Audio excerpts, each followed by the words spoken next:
बहुत समय पहले की बात है। हिमालय की तलहटी में एक घना जंगल था और उसी के किनारे एक छोटा सा गांव बसा था। यह गांव दिखने में सुंदर था, हरे भरे खेत, बहती नदियां और शांत जीवन। लेकिन उस शांति के पीछे एक गहरा भय छिपा था। गांव के हर घर में रात ढलते ही दरवाजे बंद कर लिए जाते, बच्चे सहमे सहमे सोते और बुजुर्ग नींद में भी जप करते रहते। कारण था एक भयंकर शेर जो अक्सर जंगल से निकलकर गांव में आतंक मचाता था। हर कुछ दिनों में वह किसी गाय, बकरी या कभी कभी किसी व्यक्ति को उठा ले जाता। उसकी दहाड़ इतनी गूंजती थी कि लगता था जैसे आसमान भी कांप उठे।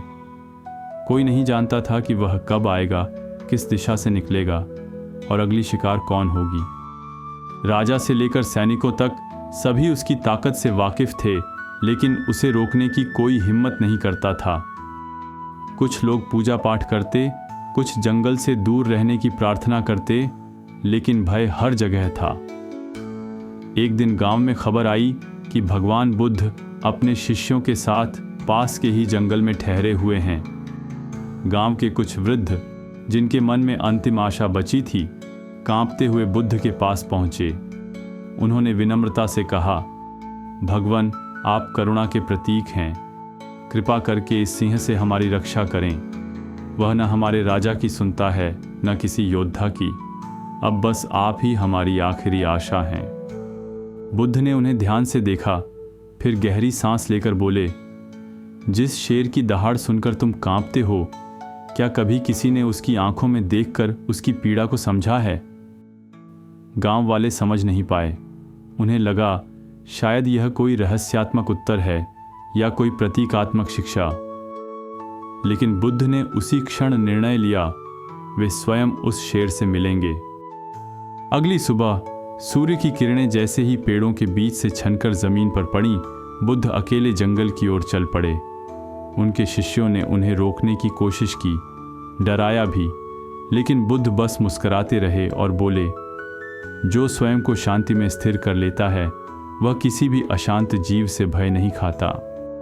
वे जंगल के अंदर गहराई तक गए और एक पुराने पीपल के नीचे बैठकर ध्यान लगाने लगे।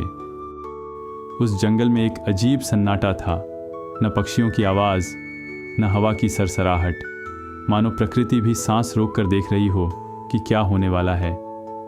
तभी झाड़ियों से हलचल हुई, पेड़ झूमे, सूखे पत्ते उड़ने लगे और फिर वह शेर प्रकट हुआ। उसकी आंखों में जंगली आग थी, गुस्सा, भूख और एक गहरा असंतोष। उसने बुद्ध को देखा, दहाड़ मारी और धीरे धीरे उनकी ओर बढ़ा। लेकिन बुद्ध बिल्कुल शांत, न भय न घबराहट। उन्होंने आंखें बंद रखीं, जैसे शेर की उपस्थिति भी एक ध्यान की धुन हो।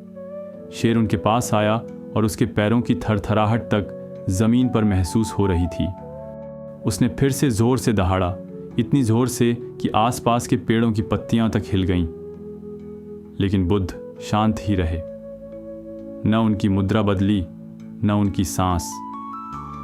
कुछ ही पल बाद शेर ने उन्हें सूंघा और उनकी आंखों में देखा। वहां उसे कुछ मिला जो वह वर्षों से ढूंढ रहा था। भय नहीं, मुकाबला नहीं, सिर्फ मौन और स्वीकृति। बुद्ध ने आंखें खोलीं और धीमे स्वर में बोले, तू थक गया है ना? शेर जैसे कुछ समझ गया, उसकी सांसें धीमी हो गईं। वह वहीं बैठ गया, बुद्ध के सामने, किसी पालतू जानवर की तरह। उस पल जंगल में पहली बार दो शिकारियों ने एक दूसरे को नहीं हराया, बल्कि एक दूसरे को समझा। जब बुद्ध गांव लौटे, उनके पीछे वह शेर नहीं था, लेकिन उसकी दहाड़ भी अब कभी गांव में सुनाई नहीं दी। लोगों ने चमत्कार समझा, पर बुद्ध बोले, मैंने उसे नहीं हराया, मैंने उसकी पीड़ा को सुना। हम अगर अपने जीवन में भी देखें तो कई बार हमारे भीतर जो दहाड़ता है वह क्रोध या ताकत नहीं, बल्कि एक अनकही पीड़ा होती है। जब कोई हमारी उस पीड़ा को समझने की कोशिश करता है, तब क्रोध भी मौन हो जाता है।